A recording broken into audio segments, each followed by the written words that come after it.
What's up, guys? Welcome back to another episode of the Lexi J Wellness Podcast. I'm your host, Lexi Johnson, and this is my husband and co-host, Brett Johnson. We're almost done with January, and I felt like because we're already wrapping up the first month of the new year, I mean, we can't even say the new year anymore. Like, we're established now, and it happens so fast. We figured we would talk about, likely we have, and I say we, speaking generally, you included as a listener, but a lot of us have instilled new habits and, just introduced new things into our routine naturally, as that just happens seasonally with January 1. So with January wrapping up, we wanted to talk about what happens when the newness wears off, and, kind of the importance of that boring, mundane category. But it's something, and I'm going to throw this out here because I want to know what other people's thoughts are. And I don't know if I came up with this. I'm pretty sure I adopted it from someone else, like a podcast. But I think that just speaking how freaking fast time goes, that I had listened once on a podcast and he said, the reason that it feels like time goes so fast is because it's such a smaller fraction of your life. Like when you're 4 years old, 1 year is a quarter of your life. So it's huge. But when you're relative to the amount of time that you've actually lived. Yeah. When you're 50 years old, it's 2%. And I think that there's some merit to that. So do you believe in that? Yeah. I mean, it makes sense, I suppose. I don't know if it whenever I look back on my childhood, it's almost like time just moved slower because you had so much less to worry about. You were so in the moment. Everything seemed, I think, like it was a much more, dramatic's not the right word. It just seemed like it was so intentional. Where you're at, where your feet were planted is exactly what you were thinking about because you didn't have to worry about anything else. And I think that's a good practice to, try to incorporate into your life now because we're all guilty of thinking about something else, that has nothing to do with what we're doing in the moment. And I think, obviously that just comes with being an adult, and it's a testament to like our parents as children, like that was just alleviated from our plates. So you could be more present. And it's probably impossible to completely take that out of the equation, but I do think that it has some merit because it's, before we know it, it'll be July and then it'll be Christmas again. And we'll start this. I say it every single month. I'm like, how the hell is it March already? Yep. But anyway, the newness is wearing off. And this is something that I get a lot as I'm in the fitness industry, but I also think it could certainly be applied to a number of different things. And you and I were kind of brainstorming this, but like relationships and to an extent, like material items also. If you have a new vehicle, that first week you get it, you are taking it to the car wash every day. You're hitting your shoes outside before you get in so that nothing gets on the mats. And then once I appreciate that you've kept that up so far. Yeah. And then once that is the biggest, like the most complimentary thing I can do before I get in Brett's truck is like hit my snow boots outside. The winter's the worst because you have the salt, you have the snow, you have everything. It just gets in there. Yeah. But, after you have that vehicle for a week or two, you stop doing that and you stop doing the little things. And the same goes for a relationship. When that new period wears off and you now are comfortable with that person, you're no longer finding out every new detail about them. You get into a period of mundane. And I think that we are very routine creatures of habit. So that's kind of where we live. Like that is our wheelhouse, is the mundane. Contrary to what beauty in the mundane. Yeah, what social media kind of can romanticize, that you should be on a trip every single day, and if you're not, quitting your job and creating an Instagram worthy highlight reel, then you're not living life. But that's so far from the truth. And what happens is the things that you see that you want so badly on your social media feed that you're, just yearning for is often, and I would say 9 times out of 10, it's earned from the mundane. Like you don't have that opportunity without that structure, without that boring period of doing the daily tasks that you don't get psyched up for. You don't, jump out of bed excited to execute on every single day. But that they have to be done in order to get to your end all goal. 100%. Yeah, after a while, that newness is gone, and really you just have to accept the process, and you become an extremely process oriented person if you're going to do it for the long term. Um, it's all about creating those daily processes that you can carry out day after day after day, and you keep the long goal in mind, knowing that it's all going to pay off. Yeah, progress by process. And just having a faith in, I think that's one thing that it's not necessarily that people don't, I don't know, I think it's just a lack of foresight.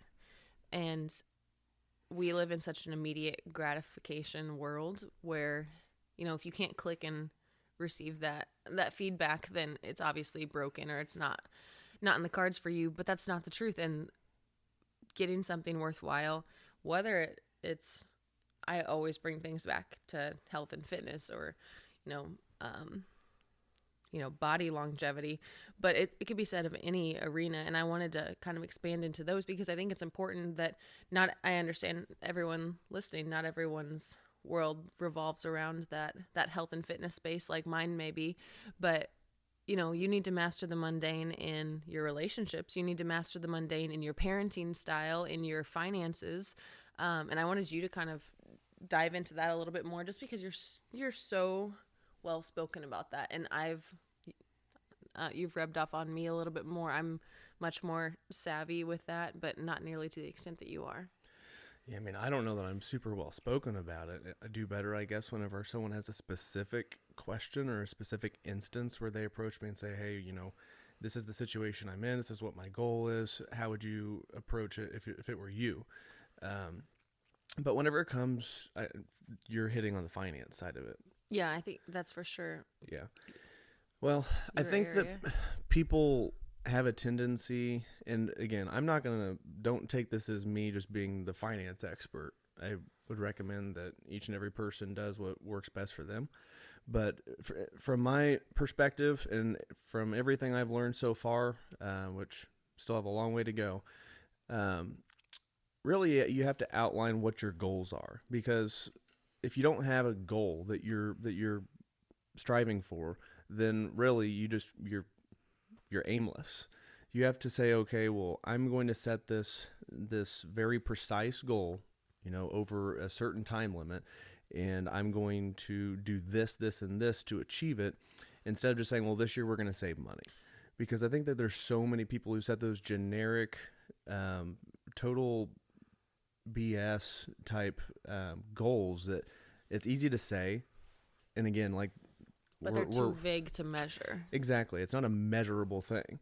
And whenever we're at this phase of the new year, this is a perfect time whenever people, I say perfect, this is the time whenever people immediately start putting stuff on the back burner, because they said, okay, well, we're going to implement this new habit. We're going to implement this new thing into our life and make a change. And we're essentially into February, or right there, approaching February, 1 month into the new year, and people are probably already starting to fall off the wagon with one or two things that they set out to do. And a lot of that is because you can't measure something if you set a super generic goal. So if you're approaching your finances a little more strategically, or that's what you intend to do, set something that's actually an actionable, measurable thing. So say, okay, we're going to save X dollars a month, and this is how we're going to do it, because we're going to cut out spending in these categories. We're going to stop eating out as much. We are going to stop going and getting a coffee every morning. We're going to start making our coffee at home. Whatever those things are that you spend your excess money on, that's where you can start saving money. People automatically think, well, I have to make more money in order to save money. That is 100% the opposite of the truth. I think that's a good point to make. Yeah, there are so many people who have this misperception that you have to make more money. Well, I don't make enough money to save money and do this. That 99% of the time, that's not true. 99% of the time, people spend their money on things that they shouldn't be spending their money on, and that's why they can't afford to do things. They misappropriate their dollars throughout the month, and it would be staggering, I'm sure, to some people if they saw broken out on like a on a spreadsheet if they just categorized what was necessary and what was unnecessary. And I would encourage some people to do that. If you struggle with your finances, go through 1 month of your spending, do one regular month of spending, which you essentially have one now in 2023. Just take an audit. Yeah, just go back, assess what you spent your money on, and see where it all went. Because I think that, on a daily progression, a lot of times you don't realize how much certain things add up. Coffee is a perfect example. If you go to Starbucks every morning, if you can afford it, sure, more power to you. But we virtually never, do that, and we essentially make our coffee. Starbucks overwhelms me.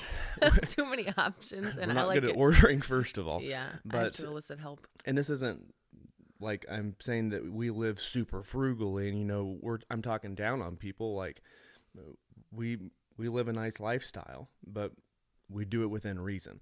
But nonetheless, what I'm getting at there is you can certainly pick out one or two things, I'm sure, during the month that you could eliminate from your spending budget or at least cut back on. So that way you can start putting that money towards a savings account or start investing in the stock market or start saving up to buy a home, a rental property, whatever the situation is. And it can be incredibly small. A lot of, you have a black and white mentality approaching any sort of goal or any sort of investment. We're very binary thinking and thinking, okay, well, if I only set aside $10 a month, that's not going to, I'm thinking as a college student, maybe that is all that you can allocate to set aside, but understand the power of compound interest and just that $10 is only going to be $10 for that singular month. And then you've accrued $20 and plus interest. And then you're continuing to compound that and it's growing without increasing that seemingly very small amount at all. You're still building something worthwhile, and it's hell of a lot more than you would otherwise. But you had mentioned that people typically live in excess. They also are going to spend to their capacity, and that is both in money and time. So if you give someone 3 hours to complete a task, they're going to take 2 hours and 59 minutes to complete that task, even if it only takes 2 hours to do. You're going to wait out the clock and spend that time. You're going to bleed out that time, just like you're going to bleed out that paycheck. If you've got it in your pocket, it's burning a hole there. And I'm certainly guilty of this, but we have such a hard time keeping that and not spending it. And you know what I'm saying? Yeah, I'm following you.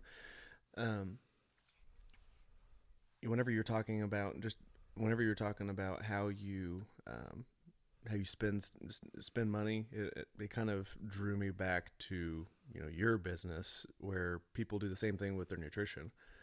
They don't realize how much they're spending or eating, how much they're taking in on a daily basis until you go through an audit. Well, not even necessarily how much, but where you're spending it. And I a lot of times will talk to clients about treating their nutrition like a budget, and the priorities are your bills. So when if you think about your overall calorie expenditure in a day and what is appropriate for you and your needs, you have to prioritize those that are going to serve you the best and that are going to help promote and support those goals that you have. So categorize those like bills. You have to pay your bills first. For the majority of my clients, we have to really focus and be intentional about protein intake. Otherwise, we're not going to pursue and, continue progressing towards those goals in the manner that you expect as the client and that I expect as the one prescribing that and helping you get there. And then when you satisfy those needs and you get that goal, then yeah, absolutely spend that excess and that remaining amount on whatever you like. That's kind of the flexibility of the approach that we take with macro tracking, just having that allowance, that leftover that makes it much more lifestyle-like. But that doesn't mean that you can spend, quote unquote, needlessly, because the priorities remain there. And if you're serious about getting where you want to go, then you need to be serious about the strategy that you take in order to get there. For sure. Yeah, it comes down to small choices that add up, and that can be that information can be put over a various array of different topics, and assessing what decisions you're making on a daily basis, and are they in line with the goals, the long-term goals that you're setting? Short-term, long-term goals, doesn't matter.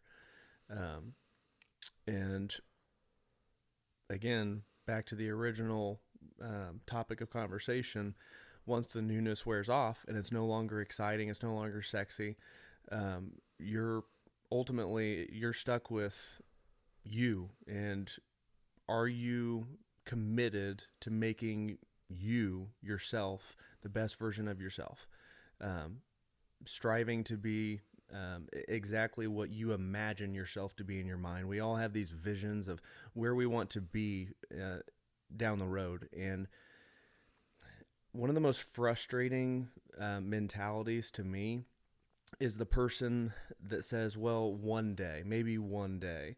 And no, it's never going to happen for you. If you say that day after day, year after year, if you always say, well, maybe one day for me, maybe that'll happen, it's never going to happen for you if you have that mentality. I'm sorry, but it's not. It's just this stone cold truth. Well, and just that craving for constant excitement. One, I feel like that's a stimulus overload. Like, you need to be in something regimented. You need to be in something routine in order to be successful, in order to really hone that craft in. But it's so funny to me how people are so quick to use that as the excuse of why they fell off or why they need to try something different, because it's no longer exciting. It's no longer novel. However, if you think about it in terms of like regular lifestyle, like you get married and you roll over in bed and your husband has bad breath and you're like, what the hell? This is not what I signed up for. This is not that new honeymoon feeling. You know, bring your baby home and everything is so new and exciting.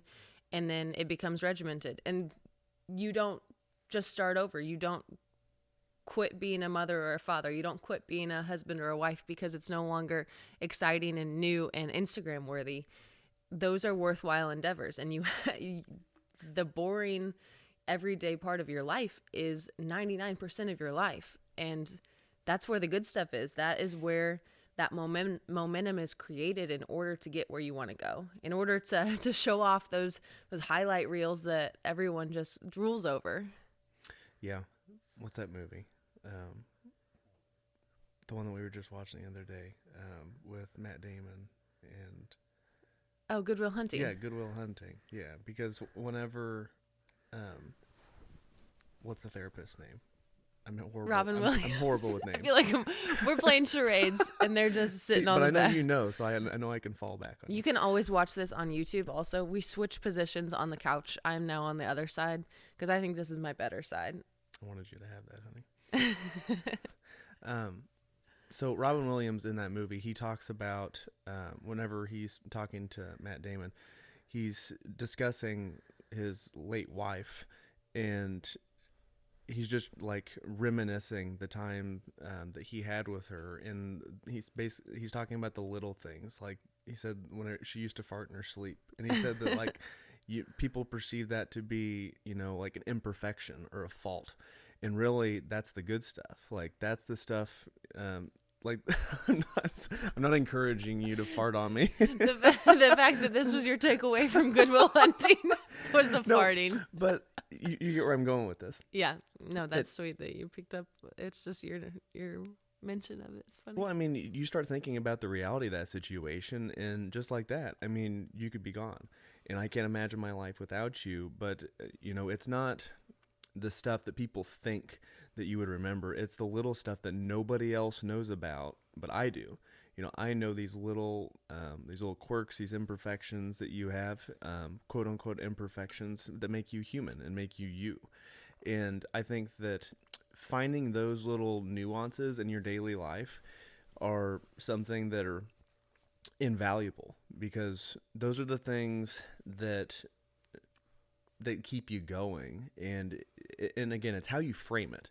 Because if you frame that in your mind, it's the self-talk. If you frame that as something as, well, my wife is gross, or, whatever this thing is that you build up in your mind, it's the self-talk. It's how you frame it, and that's how you're going to think about it. So if you constantly tell yourself that, well, the spark's gone with our relationship, or if you tell yourself that now we're kind of on the relationship topic, or with working out. Well, it's no longer exciting.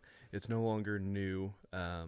Or if it's with finances, well, saving money is no longer as fun. Like, it was fun to see the money building up in the account at first, but now it's, we why don't we spend some of that money? Let's do something with that. Like, you have to find this monotonous pattern is something that's just a beautiful concept that is going to get you where you want to be in the long haul, and make it all worthwhile along the way, because it's totally worth it. Yeah, and I think something that I talk about a lot in recording workouts, because it's kind of it's a hard concept to grasp, because specifically, the vast majority of the individuals that I work with are women, and I think that in relation to women and health specifically, there's a lot of societal pressure about, like, well, you shouldn't be happy in the body you're in, so you need to work your ass off to get somewhere else. But there's not necessarily, like, those two things are not mutually exclusive. You can be extremely, appreciative and grateful for everything that your body's done. I work with women that have birthed children. Like, that's an incredible process. But you can still have aspirations to improve upon it. But you're not going to start by, hating the body that you're currently in. That doesn't do you any favors. It's going to cause an internal war. So, starting where you are and being appreciative of the space that you're in. And maybe you're not in a spot that you're happy with, and that's completely fine. But those two things are not mutually exclusive. And I think that oftentimes we're either taught or we're caught. Like, you hear, that's one of my favorite things from Ed Milet. He says, parenting often is not taught, it's caught. It's shown by... I forgot that. That's really good. Yeah, it's shown by example. So, if you grew up in a space where everyone is eating poorly or complaining about their body or whatever, constantly nitpicking themselves, it's no wonder that is caught for us, that we grew up thinking the exact same things. The do as I say, not as I do thing, that doesn't work. Never has, never will. And I think that is exactly what, Ed Milet's talking about there, the taught versus caught. Like, if you watch something, immediately what comes to mind for me is overweight parents. And, if a parent says, don't eat like me, do this. But if that child is watching their parent do that all their life, all their upbringing, they're going to follow in your footsteps. And in that specific instance, who's buying groceries? Who's cooking dinner? It's not the child. Yeah, the child doesn't have the ability to go and buy their own food for themselves. Yeah, so then as a parent or as just a role model in general, I mean, we're not parents, but we can speak to being someone is watching us. I'm a big proponent that everyone is an influencer, everyone has impact. But if you have the wherewithal as a parent to recognize, or as a role model to recognize that you're not in a position that you would want someone that you care about to look at and emulate, and say, okay, don't do it how I'm doing it, this is how you should do it, then you're in a great position to, all right, you recognized it, you identified it, now get in the driver's seat. This is not an Uber. We're not sitting in the back and just letting life take the reins. Like, if you can identify that, then you should be able to, that should be empowering to, okay, I am a huge part of this problem. That means I can be just as big of a part of the solution as well. Because that's the frustrating thing, is that they'll be like, oh, well, I don't want them to be like me. And yes, it comes back to that point where if you're unhappy with yourself, that's completely fine to recognize that you need to make a change and pursue that. But also, you have to take action. It's the five frogs were on a lily pad and one decided to jump off. 5 frogs are still on the lily pad because one decided, they didn't do it. There has to be action there. And recognizing that alone is the starting domino, but you have to follow through with it. It's not doing any favors, and it's not, you're not a martyr or a hero for recognizing that you're not taking care of yourself and you're wishing better for someone that you love. You are doing the best for them by making those changes in yourself and leading by example, and allowing that to bleed into their lives and their actions, because they're going to be impacted by them whether you like it or not. So it's important that you start, leading the way and leading from the front. Yeah. And it's not just parents either. If you set the example, people will admire what you're doing, and they will try to emulate what you're doing because they'll see the progress, they'll see the positive things that are happening, and they'll try to follow suit because people aspire to be better than they are. There's nobody wakes up. What was that from? Nobody wakes up and wants to do a bad job. Yep. And nobody wakes up and wants to be miserable. Like it's human nature. You're defying human nature purposefully if you wake up and just want to be miserable. So take those actionable steps and be the example that you wish you may have had at one point or another, because you can be that same thing for somebody else. Yeah. No one wants to be unhealthy. No one wants to be mentally weak or mentally ill. No one wants to have no confidence or to be uncomfortable in their skin or any of those things. But the difference between the people that get to where they want to go and the people that don't are not the goals themselves. Like, everybody wants to be healthy. Everybody wants to be confident and feel good in their skin and be successful.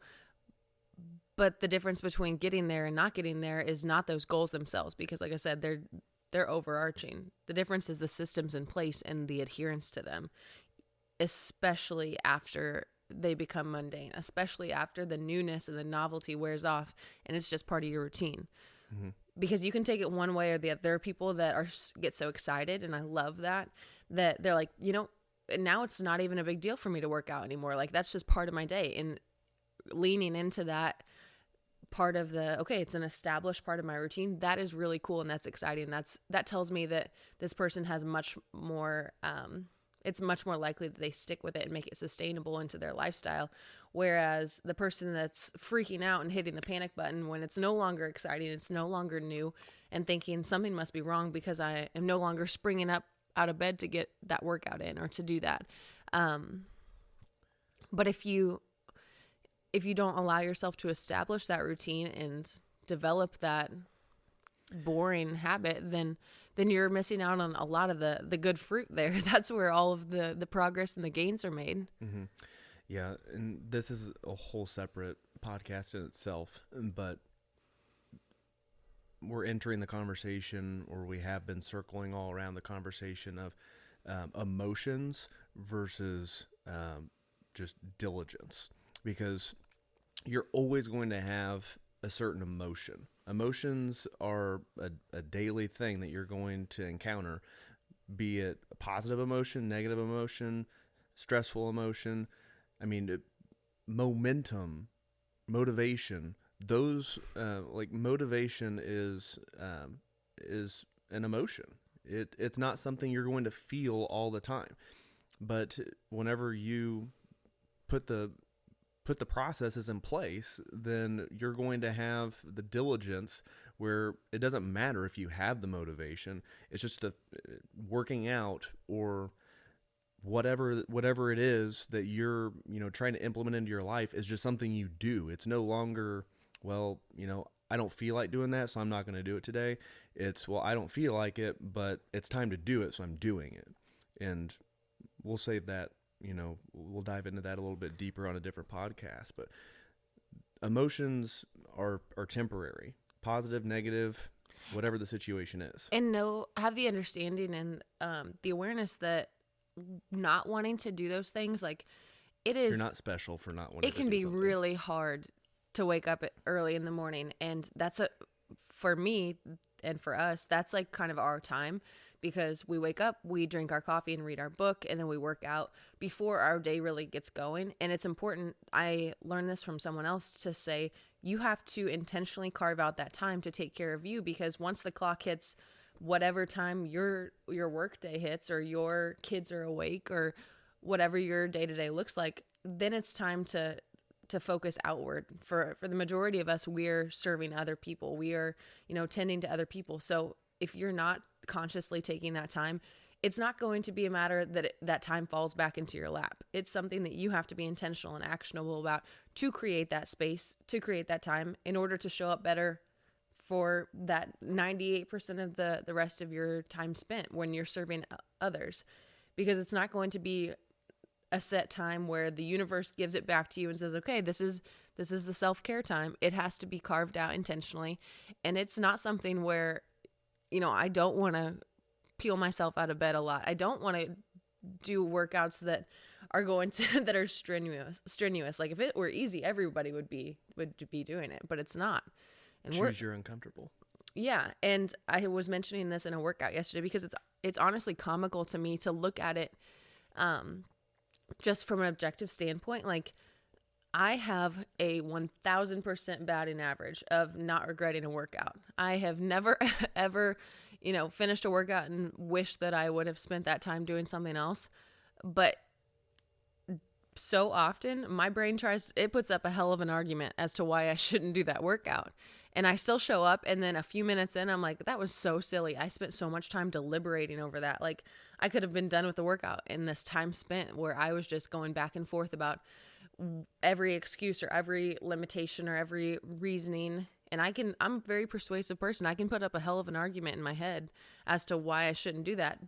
But then I show up and I do it, and I've never regretted it before. So it's a matter of putting those emotions to the side and putting those, very temporary, fleeting arguments and just coming back to the basics and having the awareness that delayed gratification is there, and just a faith that the steps you're putting and the bricks you're laying right now are going to cause or to create something larger and more rewarding. Yep. Your excuses sound best to the person saying them. Absolutely. So what you tell yourself, just be very mindful of what it is, because that is going to determine where you go and what you do. And I think just to close on the newness and to make it something that I hope can stick with everyone, and maybe this has been a deliberating topic on your mind lately, as we're about to wrap up the first of the month and you're kind of thinking, okay, well, I haven't invested so much time or effort into this. It won't be too bad if I just hop out now.